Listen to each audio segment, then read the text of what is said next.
This is Current Intelligence. Welcome to Current Intelligence, the podcast from Signal Ocean Access. Every day, millions of tons of cargo moves across the world's ocean. At Signal Ocean Access, we combine advanced shipping analytics, machine learning, and decades of market expertise to understand what those movements really mean. In each episode, we go beyond the numbers to explain what's happening, why it matters, and what we're watching next. The world has been watching oil, the Strait of Hormuz, and tanker markets. But beneath those headlines, another story has been unfolding, one that's quietly reshaping dry bulk shipping and helping power the electric age. Because the energy transition starts long before anything is plugged in. It starts with the raw materials and the ships that move them. Today, we are following one of those cargoes, bauxite, the rock that becomes aluminium and one of the commodities at the heart of the energy transition. I am Maria Bertzeletou, Senior Market Analyst at Signal Ocean XS. To help me make sense of it, I'm joined by someone who lives and breathes this market, our Vice President of Data Partnerships, Hugo.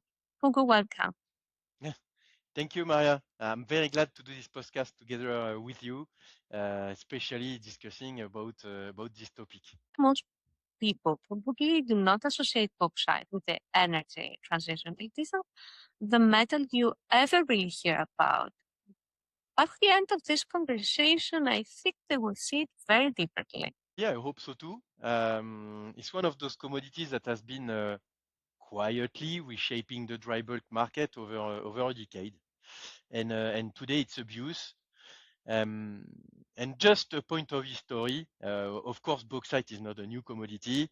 One thing that isn't so much known, it's where it gets its name from actually, and it's because it has been discovered in Les Baux-de-Provence, so it's a small village in south of France, and that's where the name came from for the commodity, bauxite, as Beau is actually spelled with a X. And it's back to 1821. So it's Pierre Berthier actually who first identified this mineral. So I talked to just mention it so that to put it in. Oh, before we get into bauxite itself, one thing that really stood out to me looking at the data is that this doesn't feel like just another commodity story. It feels like we are watching an entirely new source of dry bulk demand emerge. So let's start with the bigger picture. Yes. So at the same time, we have this big geopolitical energy shock. We see oil prices getting high. We see high volatility. Obviously, the Hormuz disruption clearly impact the energy market. And at the same time, in parallel, we see a structural shift that keeps progressing. And actually, the government and the industry now treat electrification as the answer to exactly that kind of shock. And to give you an idea, the International Energy Agency stated that roughly 60% of the global energy investment this year is actually going into electrification-related projects. This is obviously the age of electricity. And for us who actively watch the dry bulk shipping market, this isn't an abstract policy story. It's the electrification has concrete impact on the commodity trade flows, which of course we are tracking. That's the backdrop. Now there are dozens of dry bulk commodities out there. Iron ore, coal, grain, the big familiar ones. So when I say bauxite is one of the most important cargoes to watch, people are often surprised. Hugo, make the case for me. What makes bauxite stand out? Well, indeed. It's partly because it's one of the few commodities that really changed over the last decade. If you look at the overall dry bulk market, the mix has been stable. Iron ore and coal are still the dominant cargoes, and bauxite is pretty much the only one having truly a different story and having an impact. If you look at it back in 2015, bauxite accounted for about 2% of the overall market share for dry bulk. And 10 years later, that has grown to close to 10%, 9%, a bit more. So it means what? It means it has multiplied by 4 the market shares during the last decade. And for a market that usually is slow to truly change, it's a remarkable shift. And that's actually what caught my attention when I first looked at the numbers. Dry bulk trade rarely changes this quickly, so seeing one cargo multiply its importance over a decade immediately raises the question, what is driving it? But growth in the past is one thing. Where does actually bauxite sit today? Today, again, it's sitting at nearly 10% of the global market share, which takes it at the third largest dry bulk commodity by volume, being just behind iron ore and coal. It's remarkable that it's now generating more demand for dry bulk vessels than grain, oilseed, steel, and many other established cargo. And while iron ore and coal still dominate the market, bauxite has firmly established itself, yes, as the third pillar of dry bulk. So, bauxite clearly matters for shipping, but to understand why demand has taken off, we need to take one step further because on its own it's just a rock. Where does aluminium come into the picture? The link is actually straightforward.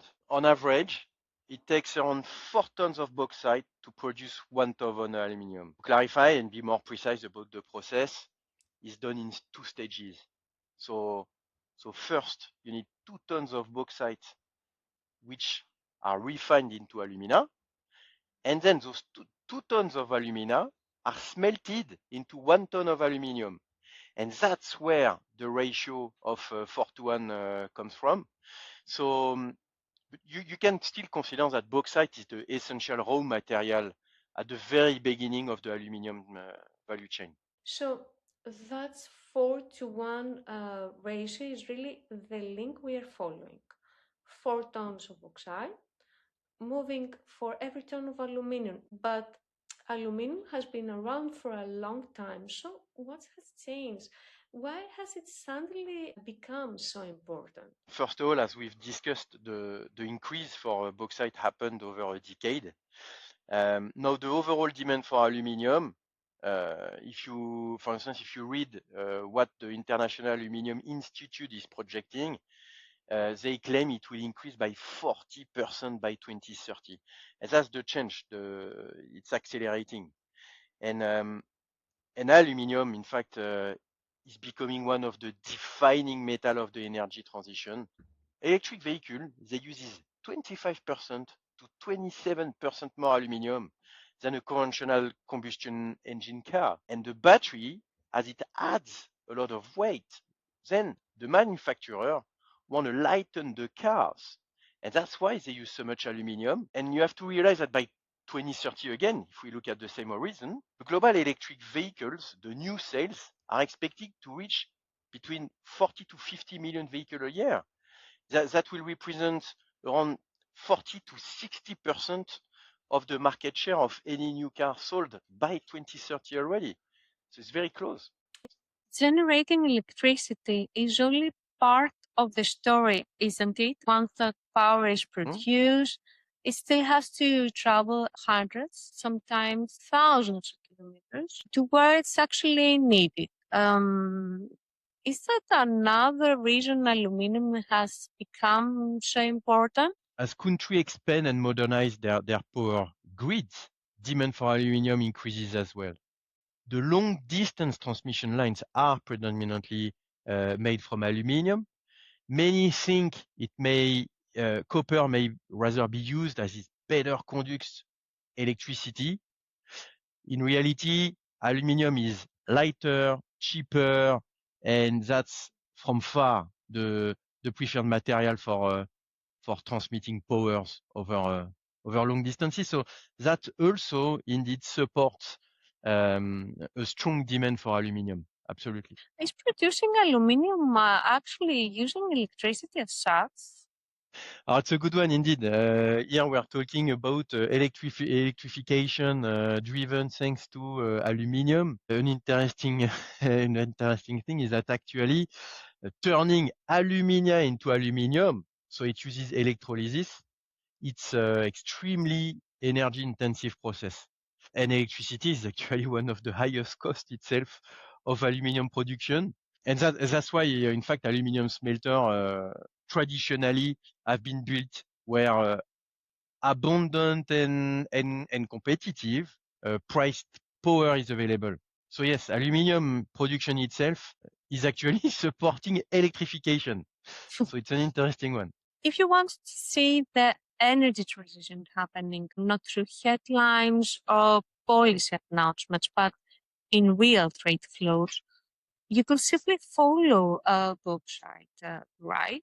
Bauxite could be one that you mainly follow for the simple reason that bauxite sits at the beginning of the aluminium supply chain. As demand for aluminium increases, related to electric vehicles, related to renewable energy component, power grids, well, that demand fits directly into a bauxite demand.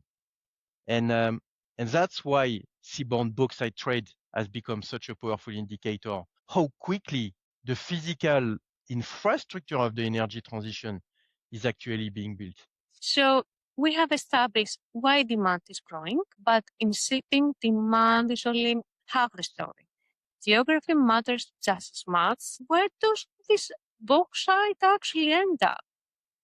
Yeah, indeed, the geography matters. So unsurprisingly and overwhelmingly, this is a China story. So China doesn't import much aluminium, doesn't import much alumina either. In fact, it primarily imports the raw commodity to produce aluminium. And this is bauxite. And China refines the bauxite into alumina in China. It uses the alumina in smelters to produce aluminium, again, locally in China.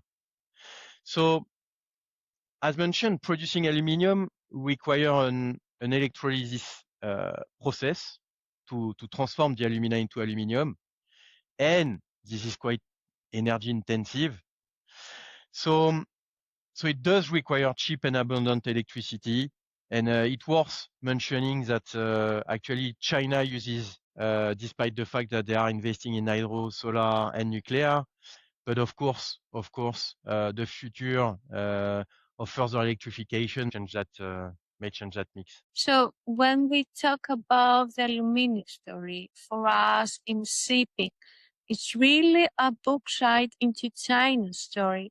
That one import route is what matters. Yes, exactly. It's a global story. It's a global market. But the bauxite trade is concentrated on one key import flow, which is bauxite imported into China. What strikes me here is just how concentrated the market has become. On the demand side is China. On the supply side, which country really controls the bauxite story? Guinea market share of seaborne bauxite already in 2021, some time ago, was more than 50%. And last year, so we're talking about 2025, it reached 72%. And the first half of this year, it climbed up to 81%. Just to share other numbers about it, so last year, those 72%, it was 183 million tons of bauxite. And itself, it was 25% more than in 2024. So you see how quickly it progresses. And also that's interesting to see that it's actually 4 times more than the next exporter, which is Australia. So you can see that we are getting closer to a single source trade here. And now here's the part that surprised me, and I would love you to explain it. Normally, when one country has that kind of grip and demand keeps rising, you would expect prices to be strong, maybe even climbing. So, what's the bauxite price actually been doing?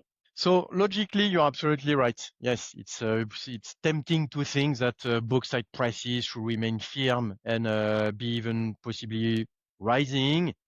And that's actually what happened over the last years. It peaked in 2025. However, it's been falling in 2026, back to level we haven't seen for several years. And why? Well, it's simple. It's because of the supply led by Guinea.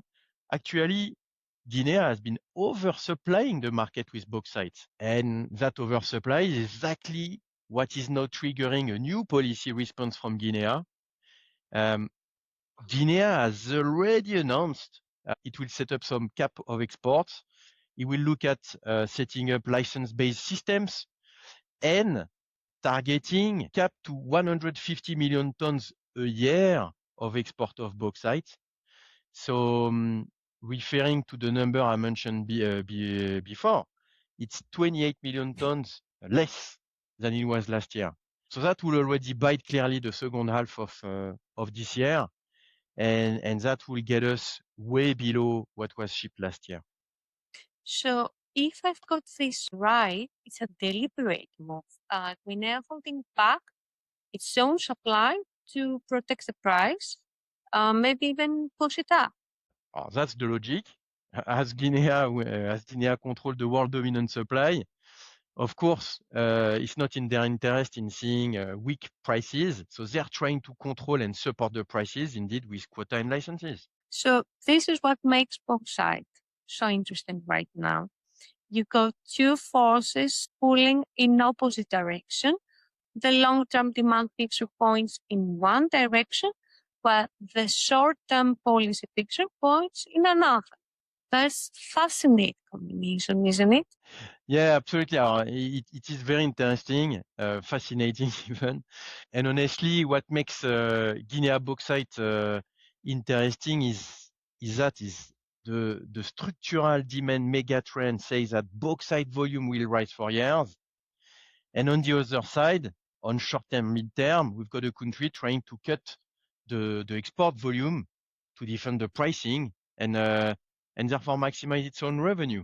And that's the question everyone in the market is asking. Announcing a license-based cap is one thing, but enforcing it is another. Last year, Guinea shipped around 180 million tons, as you mentioned before. So cutting back to defend prices and maximize revenue will be a significant challenge. Indeed, that's where the real doubt is. Guinea has every good reason to talk tough, get all potential importer to rush and buy. A lot of us, however, that they may not stick to exactly the cap they mentioned. There are many analysts who mention and see the market rather reaching an export volume of 170 million tons, that it's more likely than the 150. If the cut was to be real at 150 million tons, that clearly tightens the supply. For any one of us looking at the dry bulk shipping market, this will have a clear impact on Capesize. In our number, if the quota truly bites and Chinese alumina production stays at the same level, the China comfortable surplus of bauxite stock that they have currently will flip clearly before the end of the year to a deficit of at least 3 million tons a month. And obviously, for any analyst, it's difficult to imagine China cutting its aluminium production due to a lack of bauxite. So let's bring all of that back to what our audience really cares about, the ships. If that plays out, what does it mean for Capesize demand?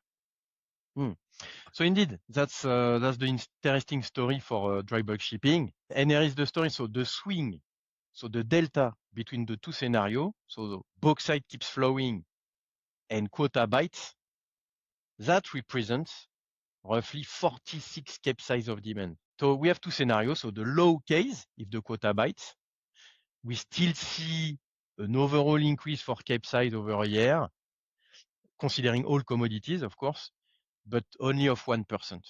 And to give you an idea, so if we look at the scenario where bauxite keeps flowing, so that's the high case, we see an increase of 4.6% overall of Capesize vessels. That's what the impact of bauxite has alone on Capesize. So obviously, the reality will be between those two scenarios, low case, high case. But on its own, you can see by how much bauxite is moving the market. So let me pull this all together. Some of the most credible forecasts we mentioned at the beginning project that global aluminum demand will rise by about 40% by 2030. And if that forecast proves optimistic, and because it takes 4 tons of bauxite for every ton of aluminum, as we explained, that turns into a big multi-year pull on the exact cargo we have been talking about. Do you see the same way, Hugo? Yes, I think it's a good recap. You've highlighted it. It's obvious. There is a big mega trend ahead of us.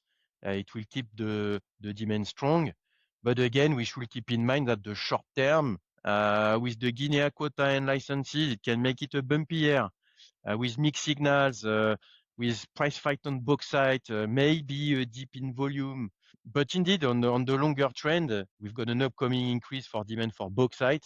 And if you want one shipping cargo that tells what is the advances on electrical age, really the mega trend, clearly bauxite is a very clear indicator of it. Yes, and for me, this is the whole point that makes sense. So we opened this podcast with oil on Hormuz, the story everyone's watching, but the quieter and maybe bigger stories happening in dry bulk. A rock most people have never heard of has become the third largest cargo on the water because the electric age has to be built out of something. For sure, there will be short-term disruptions, Guinea's cold, price movements, periods of weaker volumes. But the long-term direction seems to be clear for us. So the next time you see an electric car, a solar farm, or a new power line, picture the Capesize that help make it happen. Hugo, thank you. A real pleasure. Thank you, Maria.